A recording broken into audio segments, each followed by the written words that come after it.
Sejam bem-vindos ao oeste de São Paulo, lugar do peão de boiadeiro, de muito calor, mas também de um lugar onde o coração de Jesus bate muito forte, porque é um lugar de muito sofrimento. A gente olha Barretos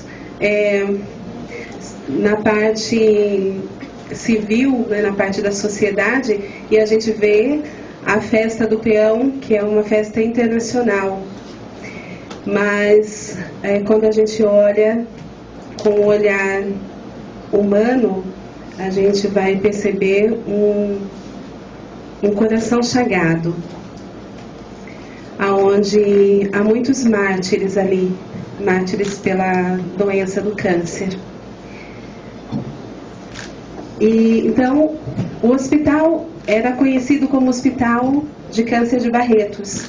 Em 2017, eles mudaram este nome, assumindo o que já publicamente era falado sobre ele, Hospital de Amor de Barretos.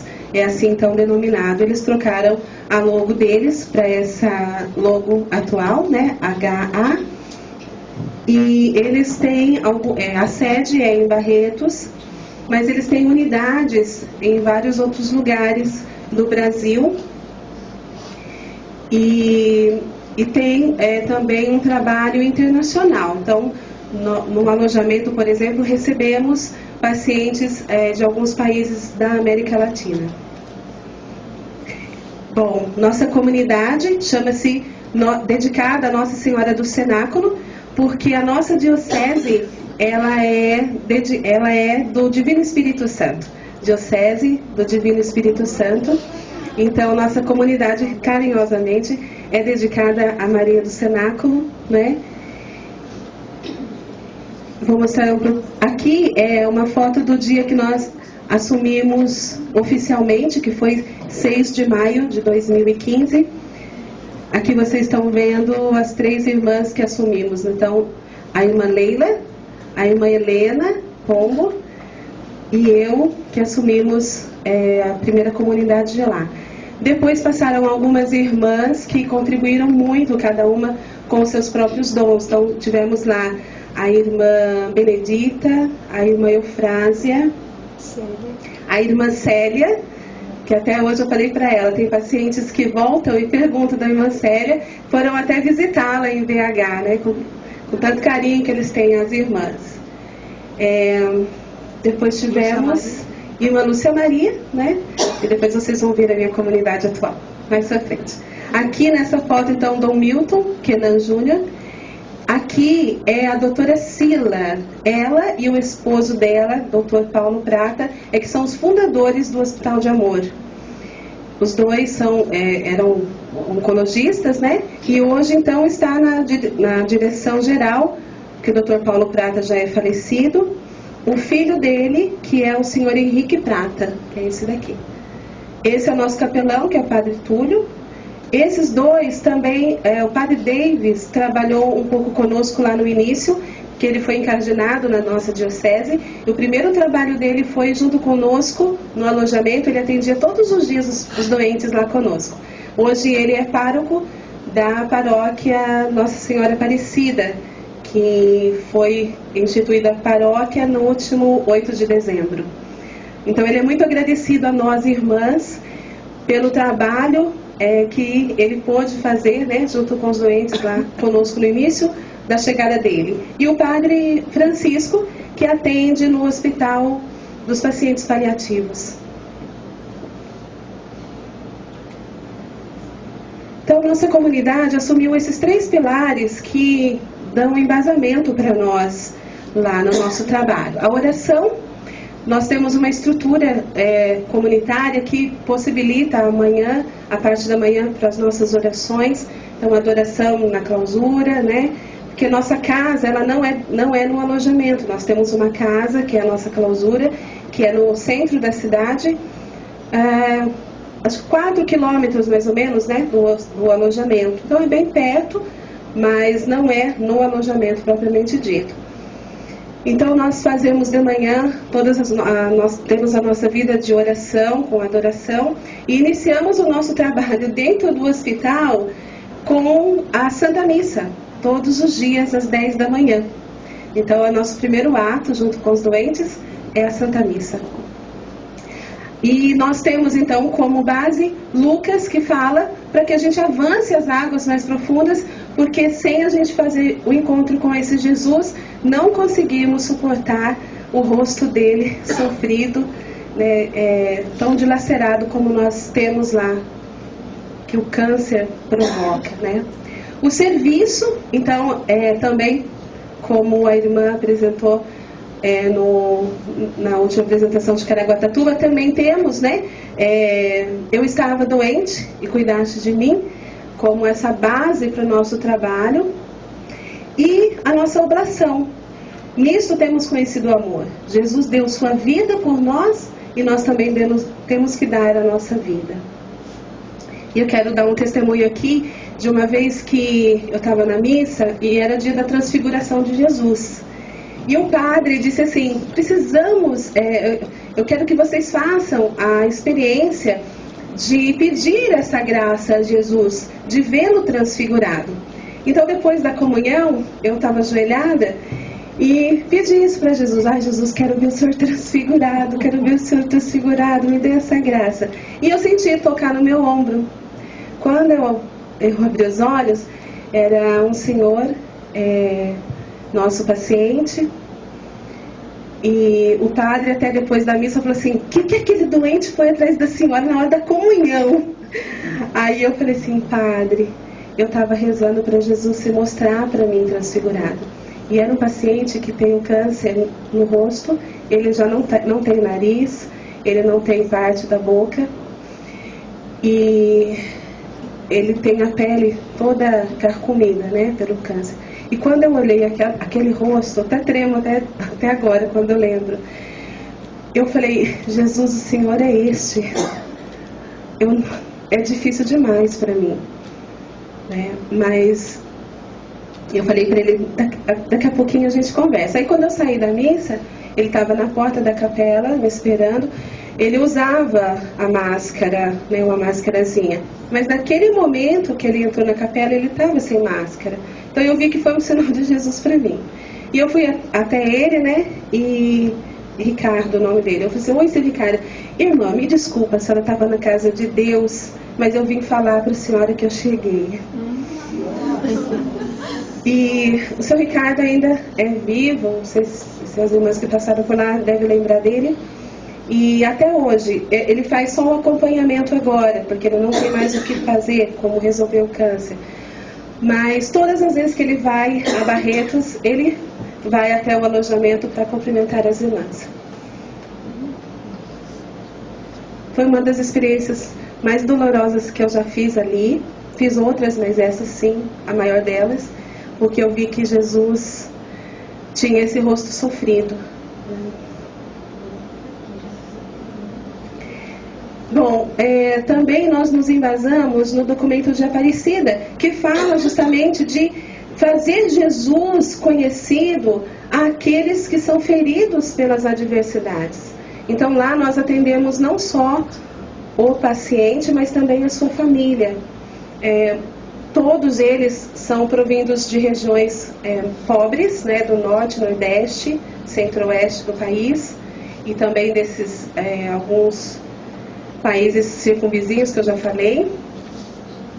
E eles vêm só com uma malinha, muitas vezes vêm só com uma troca de roupa, porque acham que vão fazer apenas uma consulta e retornar à cidade. E alguns ficam conosco uma semana, 15 dias, um mês, como teve um caso de um casal, esse senhor não foi embora com vida. Então, quase que o tempo que a gente estava lá foi o tempo que ele permaneceu conosco. Nós éramos a família dele em todos os momentos, no aniversário, no Natal, né, quando chorava, quando estava feliz com algum exame que dava um resultado positivo. Positivo não, negativo, né, irmã? Então, nós nos tornamos muitas vezes na adversidade deles vindo de outros lugares fazer parte da nossa vida cotidiana. E nos embasamos também nas nossas constituições, quando fala no artigo 37, a principal obra de apostolado da pequena missionária é o campo da saúde. Doentes, tuberculosos, idosos, seja nos hospitais ou junto às famílias, tudo fará para atraí-los a Deus. Muitos experimentarão, talvez pela primeira vez, o respeito no cuidar, a compaixão, a ternura, o calor da misericórdia, através das mãos e do coração da pequena missionária, que deles se compadece, atendendo suas reais necessidades. Ali, a real necessidade deles é estarmos, é ouvirmos, é abraçarmos, é não termos o olfato aguçado, porque muitos cheiram mal, não ter olhos para ver o corpo dilacerado, né? Então, sem braço, sem perna, sem nariz, como eu já falei, sem orelha, sem metade da cabeça. Até trouxe poucas fotos, porque são fotos muito chocantes, a gente nem tem autorização para trazê-las, né? Trouxe só alguns bem, assim, alegres, de momentos bem interessantes também que nós fazemos lá. A palavra da Madre, que é interessante, que é numa conferência sobre a mortificação. Então, quando a gente olha alguém naquelas condições que eu falei para vocês do paciente Ricardo, a gente lembra que é uma morte também que a gente tem que ter dos nossos gostos, né? A gente gosta só de ver coisa bonita, mas também está dentro da nossa mortificação. E a Madre fala, mesmo em meio às contradições e sofrimentos internos nossos, devem esforçar-se por conservar o ânimo alegre e dispensar a todos, atenção e amabilidade, o sorriso heróico que tanto atrai as almas para Jesus. Então, acho que o Ricardo vamos dizer assim, é o exemplo ápice que eu tenho dessa experiência de quase 4 anos lá. Bom, a Diocese de Barretos, então, tem a capelania Nossa Senhora do Pilar, que é a capelania do hospital, né, no Hospital de Amor.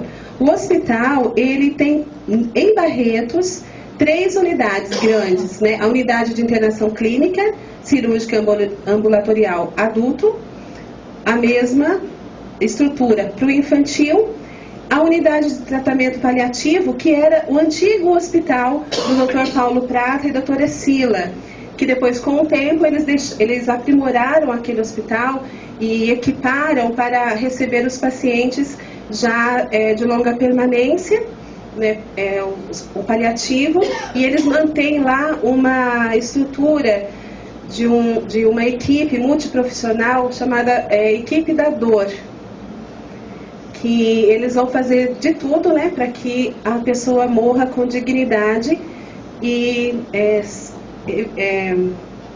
não é evitando, é amenizando, né, o estado da dor. Então, hoje é esse hospital. E também nós temos uma amplitude aqui, né, do acolhimento, que a gente chama de acolhimento. Dentro desse acolhimento nós temos o alojamento Madre Paulina, mais 8 alojamentos adultos, que são casas menores, porque o alojamento Madre Paulina foi a ideia principal, primeira, originária do acolhimento, mas não dá conta mais por falta de vagas. Então eles ampliaram para mais 8 alojamentos adultos, 2 alojamentos infantis e o Lar de Amor, que foi inaugurado o ano passado, que é uma estrutura também de alojamento, mas lá eles retêm a família toda. Então é a criança doente, né, porque lá é infantil, é a criança, então vem o pai, a mãe.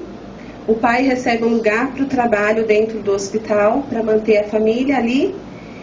E se tiver 2 irmãos, 3 irmãos, até aos 16 anos ficam também lá. Então é uma mini casa. É uma estrutura, é a única no mundo, essa estrutura.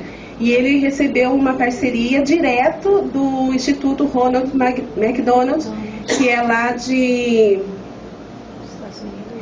Washington, né? Então é de lá que mantém essa estrutura. E ele só deixou construir depois que chegassem na ideia dele, que era ter a família junto durante a permanência do paciente, da criança. Bom, dentro desse acolhimento, desses alojamentos, então nós temos aqui, do lado de cá, nas internações clínicas, ambulatorial e cirúrgica, e a unidade do paliativo, nós temos um padre que acompanha junto com os agentes da pastoral da saúde. Então lá sim, eles têm toda uma estrutura inseridos dentro da pastoral da diocese, como a gente bem revisou e aprendeu hoje com a irmã Ruth e Elizabeth. E no alojamento, nós temos o alojamento Madre Paulina, onde nós estamos e atuamos junto com os membros da Fraternidade Missionária, a FRAMI. Então nós estamos bem ali. Bom, o alojamento Madre Paulina, que é aquele maior dentro do acolhimento, nós temos 257 leitos. Então, no início, o Padre André, a instituição ela é católica, de uma família muito católica. E o Padre André era um sacerdote, já estava aposentado, e ele então se ofereceu para atender os doentes no hospital. E dali é que ele percebeu a necessidade de ter um lugar para acolher as famílias, para tomar um banho, para fazer uma refeição. E foi dali que nasceu, então, esse acolhimento no hospital, concretamente. E o Padre André, ele é italiano, ele é nascido na cidadezinha de Santa Paulina, lá na Itália. Então, quando foi inaugurar o espaço, ele pediu que fosse dedicado a Santa Paulina, né, pelo motivo da cidade dele, dela ser contemporânea, conterrânea dele, e também por ela ter cuidado de um cancerosa, né, no início do trabalho da congregação. Então, por isso que é chamado Casa Madre Paulina. E todos os outros alojamentos são dedicados a algum santo. Santo Antônio, Nossa Senhora Aparecida, São Judas, alojamento do Menino Jesus. Então, a gente pergunta para o paciente, onde você está? Eu estou lá no hospital, eu estou lá na Nossa Senhora Aparecida. Eu estou lá na Madre Paulina. Eles falam assim, né? É bem interessante essa parte religiosa que eles mantêm, tá? Dentro do alojamento que nós estamos, nós temos uma média de 8.500 hóspedes, que a gente chama, né? Porque é o paciente junto com o seu acompanhante. Então, por mês, passam conosco cerca de 8.500 pessoas. No hospital, eles recebem 2.000, mais ou menos 2.000 consultas por dia. Então, chegam no hospital, lá dentro, no atendimento primário, 2.000 pessoas. Dentro do alojamento, porque o alojamento nós estamos lá, mas não é da congregação, né? Então, nós temos toda a estrutura administrativa dada pelo próprio hospital. Então, lá nós temos 4 recepcionistas, 2 porteiros, 9 agentes da hotelaria, 4 técnicos de enfermagem, 1 enfermeiro, 10 copeiros, uma técnica de nutrição, 4 motoristas, porque nós mantemos a ambulância, o serviço de ambulância 24 horas para o paciente que, se passar mal, tem que ser levado para o hospital. E uma assistente social, porque ela cuida das vagas do alojamento, não somos nós que gerenciamos isso. Isso é muito bom, porque senão eles falam assim, a irmã não deixou eu ficar na Casa Madre Paulina, né? Ou senão eles falam assim, a Madre Paulina não me aceitou. Eles acham que as irmãs são a Madre Paulina. Né? Então, é muito bom essa estrutura, porque nós ficamos livres realmente para fazer o acolhimento do paciente enquanto uma presença religiosa. Aí nós temos os voluntários. O hospital, ele tem muitos voluntários. E desse grupo de voluntários, temos alguns que se dedicam ao alojamento. Lá eles fazem, por exemplo, as marmitas, porque nós oferecemos não só o alimento para quem está na casa, mas mais ou menos uma média de 300 marmitex são feitas ali diariamente também, para poder distribuir para quem está no ambulatório. E recebemos também os pacientes do ambulatório que vêm para passar um dia apenas, fazem refeição com a gente também. Então, mais ou menos uma média de 1.500 refeições por dia são oferecidas ali dentro do nosso refeitório. Os membros da FRAME, né, e nós 3 irmãs. Então, esse é o grupo que trabalha com esses mais ou menos 8.500 pessoas, né? Qual que é o fluxo do atendimento? O paciente e o acompanhante, ele é atendido pelo serviço social do hospital. Temos uma equipe de 18 assistentes sociais. Então, ninguém chega no hospital sem passar pelo serviço social. Ali ela faz a triagem e vai saber se ele precisa ficar num alojamento e se ele está dentro dos requisitos para ficar no alojamento Madre Paulina, que tem a estrutura de enfermagem, que são os casos mais relevantes assim, de cuidado. A vaga é liberada no alojamento, o nosso colaborador de recepção, então, recebe esse paciente, vai indicar o número do quarto dele, e aí entramos nós, irmãs. Para quê? Para fazer assistência espiritual, para a sua identificação com Cristo, sofredor, e também a prática de sua fé para a superação da dor, da solidão e da morte, e o desenvolvimento de atividades lúdicas e de recreação para o ânimo e a alegria. Esse é o nosso trabalho principal, vamos chamar assim, né? Nosso resumo. Aqui, a prática da fé, porque nós não, apesar de ser uma instituição católica, apesar de toda essa religiosidade que nós mantemos ali, apesar da nossa presença, o hospital recebe qualquer pessoa, né, de religião.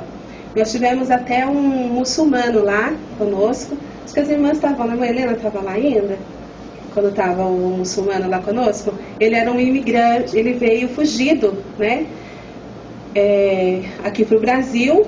Foi descoberto o câncer, ele veio tratar um câncer de pulmão, e ele ficou lá conosco no alojamento. Foi bem divertido essa época, porque como lá eles tem várias mulheres, né? Então, quando ele chegou lá e viu aquele monte de mulher, né, de enfermeiras, né, das copeiras, eles brincavam assim, meu Deus, eles vão escolher alguém, né, daqui para poder casar. Mas isso é só um parênteses, isso não aconteceu, tadinho, ele faleceu conosco. Mas a prática da fé significa, então, a gente vai ajudá-lo a redescobrir, né, o valor da fé, a fazer essa experiência com Cristo sofredor, ou Deus, né, que nos resgata na nossa dor. E também trabalhar o sentido da morte, porque muitas pessoas já chegam num estágio de câncer muito avançado. E eles sabem que o destino está muito perto, né? A gente sempre fala assim, mas só Deus sabe a hora da morte. Mas muito deles sabe que não está longe. E isso acontece com muita frequência. Tanto criança, daí não tem idade, né? Criança, jovem, essa dor é bem difícil de suportar, mas nós tentamos fazer a revitalização desse sentido da vida, que nós não temos a morte, temos essa passagem para a vida eterna. Não morremos, entramos na vida.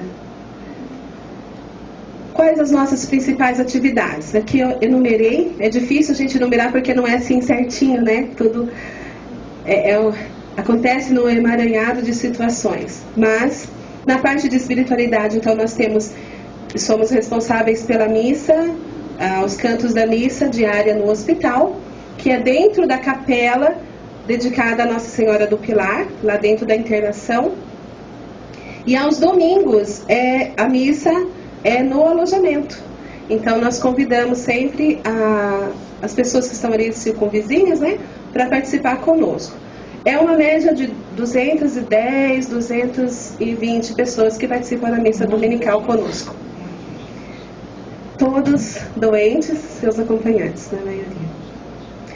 Nós temos então diariamente com eles, então nós já nos reabastecemos na parte da manhã na clausura, né? Então à tarde toda dedicada aos doentes. Então às 3 horas nós temos a adoração do Santíssimo na nossa capela lá, dedicada a Santa Paulina, às 3 da tarde, todos os dias. Destaquei aqui o texto de Nossa Senhora, porque como vem gente do Brasil inteiro, nós fizemos assim quase que uma comprovação, né, de que a devoção à Nossa Senhora, e lá nós temos a imagem da Nossa Senhora Aparecida, a devoção principal deles, eles podem não saber ler e escrever, mas rezar o terço eles sabem. Então, o terço dedicado à Nossa Senhora é o mais divulgado lá. Porém, nós temos o terço eucarístico, que é com as frases da Madre, que nós também propagamos lá, e o terço da Misericórdia. E a Frame, ela tem um papel fundamental para nós aos sábados, porque como são todos casais que trabalham durante a semana, eles dedicam o sábado na nossa casa. Então, eles são responsáveis do terço de Nossa Senhora às 15 horas aos sábados. Eles fazem a visita aos doentes e rezam o terço com eles. É meio bonito também essa hora. Temos o trabalho da catequese. Então o paciente, quando a gente descobre que ele é católico, por alguma razão, né, não completou a catequese, então nós preparamos com aulas de catequese lá. A mãe Helena preparou, né, alguns lá para a primeira comunhão, para crisma. Vocês vão ver umas fotinhos aqui que eu consegui extrair e trazer. E nós fazemos o acompanhamento do padre que ministra os sacramentos, né, da confissão e da unção.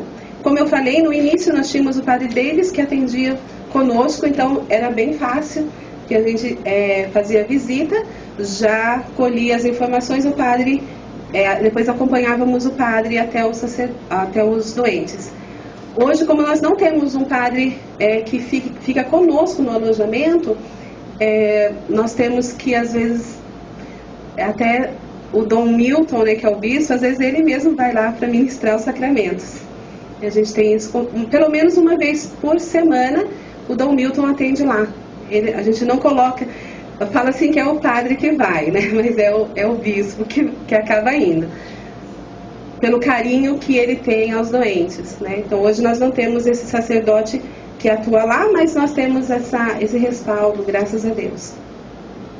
Aí, além dessa parte de espiritualidade, nós temos o chamado Brechó da Alegria, porque nós recebemos muita doação de roupas, de objetos, né, de um monte de coisa que você possa imaginar, chega lá de doação. Então nós, no alojamento, fazemos esse Brechó da Alegria, e é uma alegria mesmo. E é um momento também que nós temos muito contato com a pessoa, porque a pessoa está ali, o acompanhante ou o paciente, e eles estão muito descontraídos, né? E é nessa hora que também a gente consegue fazer uma escuta. Às vezes a pessoa vai para comprar uma blusinha e a gente acaba descobrindo uma situação de muita dor, e a pessoa acaba saindo até aliviada, né, dessas comprinhas leves aqui. Os trabalhos manuais, nas terças-feiras nós temos a ajuda dos voluntários, né, que faz também, promove eles mesmos, então sempre chega alguém lá que toca uma viola, que toca um violão, que toca uma sanfona, é legal.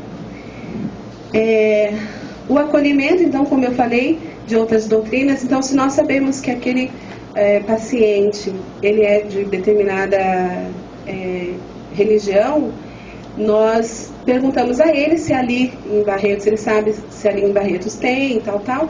Entramos em contato, muitas vezes, com o pastor para que faça uma visita, ou alguém da igreja. Eles sempre, isso é bem organizado pelo hospital, sempre precisa ter autorização das irmãs para entrar no alojamento, ou no hospital, autorização do padre. Eles nunca permitem. E também eles devem sempre ir ao seu paciente, né? Não fazer aquela situação, né, constrangedora que muitas vezes acontece. Graças a Deus isso é bem organizadinho lá. E a gente acompanha, né? Eu sou amiga de vários pastores lá, em Barretos. Também entretenimentos, e temos as datas comemorativas, que isso é tão próprio nosso, né, de Pequena Missionária, as celebrações das festas, e nós implantamos isso lá. Foi muito bem acolhido pelo hospital, e hoje nós temos a comemoração de várias datas, né? Então, Dia das Mães, dos Pais, aniversariantes do mês, que nós fazemos toda a última sexta-feira do mês. Aí o paciente que foi embora fica atrás da assistente social para marcar justamente na última semana, para estar lá, né, no aniversariantes. Então é bem interessante, o Natal, né, todas essas festas, fica bem gostoso.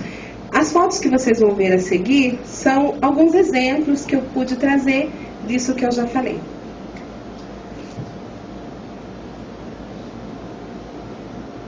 Vamos lá. Ai, desculpa, pulou antes aqui. Isso vai passar.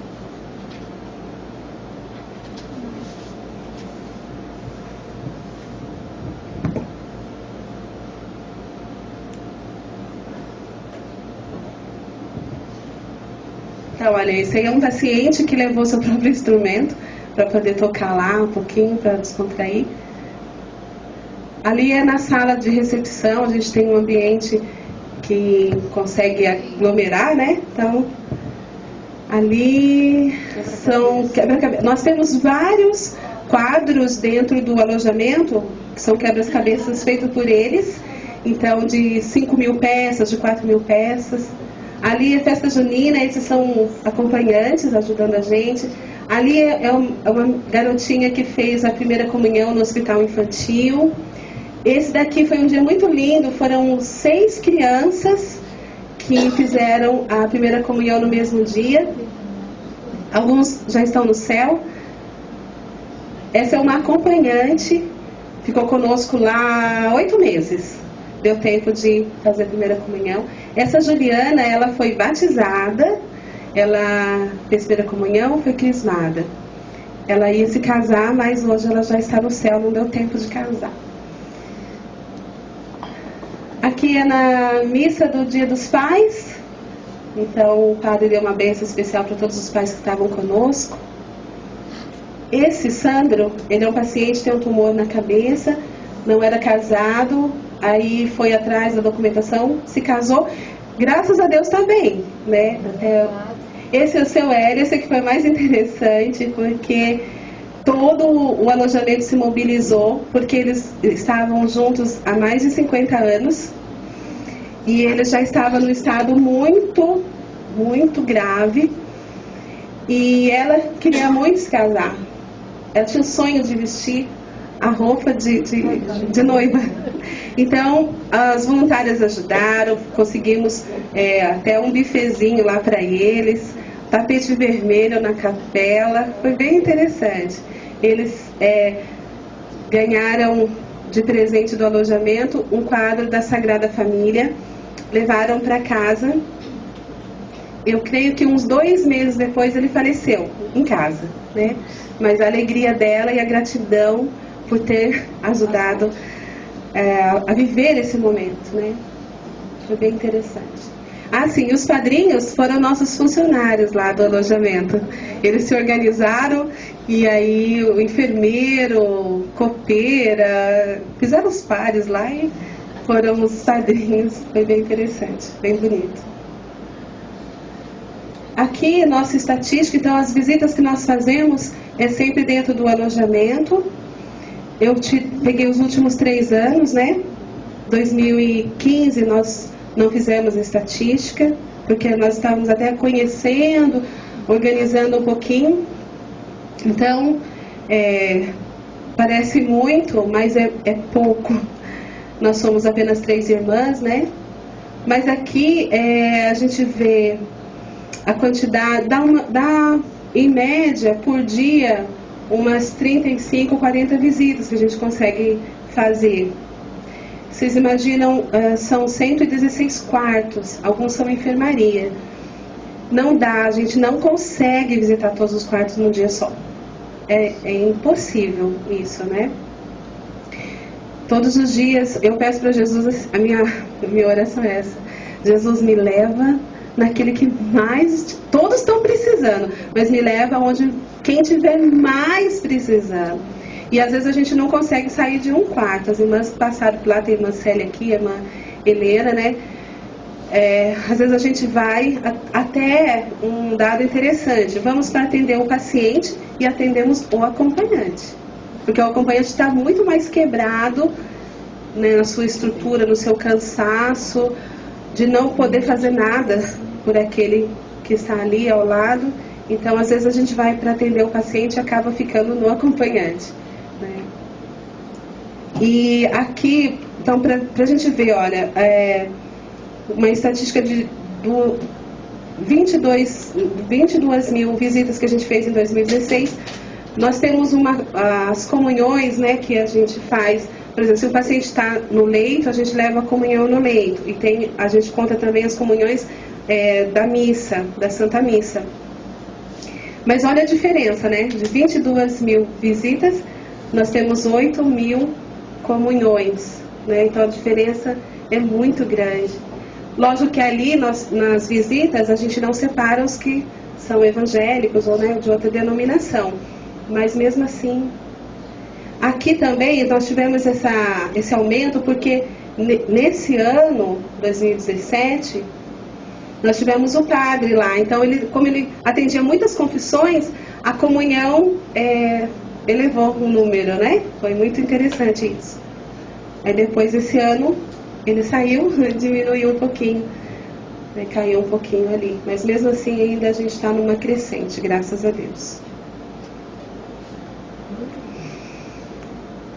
A frase da madre que nos norteia: a pessoa que é tomada pelo amor de Deus não se prende a nada e se dá a todos. Suas ações serão muitas vezes desconhecidas, mas é a caridade que age nela. É lógico que a gente mostra esse número, mas muita coisa que a gente fez, que as irmãs fizeram, fazemos lá, fica oculto e muitas vezes fica desapercebido, né? Mas com certeza Deus vê, Deus cuida, Deus sara, né? E tem um testemunho também de um paciente, o seu Walter. Ele até jovem, ele estava com 42 anos, ele estava com a mãe lá, a mãe devotíssima. Fez as duas filhas dela ir para... Eles são de Goiás. Fez as duas filhas irem a Aparecida, subir a passarela de joelhos para o filho ser curado. Acompanhamos bastante essa família, porque era uma família, como assim, a fé era tão grande que ia ser curado, e os médicos, não vai, e assim, a gente via o declínio, né, do corpo daquele rapaz. Então a gente trabalhou bastante essa questão e estava muito difícil. Na última vez que eu estive com ele, eu disse assim: Walter, como que você está? O que é isso para você, né? Ele falou assim: irmã, a minha mãe fica mandando as minhas irmãs fazer um monte de coisa para mim, mas eu já estou curado. Eu já estou curado. E eu sei que a minha vida é no céu. Aquilo foi assim, lá no hospital paliativo. Nós tivemos lá algumas horas até antes dele morrer. E eu estive com a mãe assim, muito agradecida à nossa presença, né? Estava bem mais tranquila. E ela disse: a hora do meu filho está chegando, irmã. Eu falei para ela assim: na hora, deixa chegar a hora, né? Seu filho ainda vive, deixa chegar a hora. Eu acho que são momentos assim, que libertam a gente também de tantas coisas que a gente vive, de ninharias que a gente se apega. E a gente percebe pessoas libertadas diante da morte do corpo, né? Então eu teria muitos testemunhos, mas são coisas que calam tão profundo. Gosto de pensar isso: Deus cuida, Deus vê, Deus cuida, Deus cura. Só isso, né? E o lema do seu Henrique Prata hoje, né? Acima de tudo, o amor. Inclusive, ele tem um programa na Rede Vida com esse título, né? Acima de tudo, o amor, onde ele fala um pouquinho sobre o hospital. No ano de 2016, nós irmãs participamos desse programa, falando da presença da congregação no hospital. Foi bem interessante. E agora eu vou passar aqui para as senhoras. Como nós fizemos 3 anos em maio de 2018, então elas fizeram para a gente essa homenagem. Eu vou passar para as senhoras que tem um pouquinho do nosso trabalho, né, dentro de uma música que fizeram de homenagem para nós. Graças a Deus estamos indo para o 4º ano, em maio vamos completar, se Deus quiser, 4 anos nessa missão. E aí dá um pouquinho também para as senhoras verem, em geral, a nossa presença junto com eles.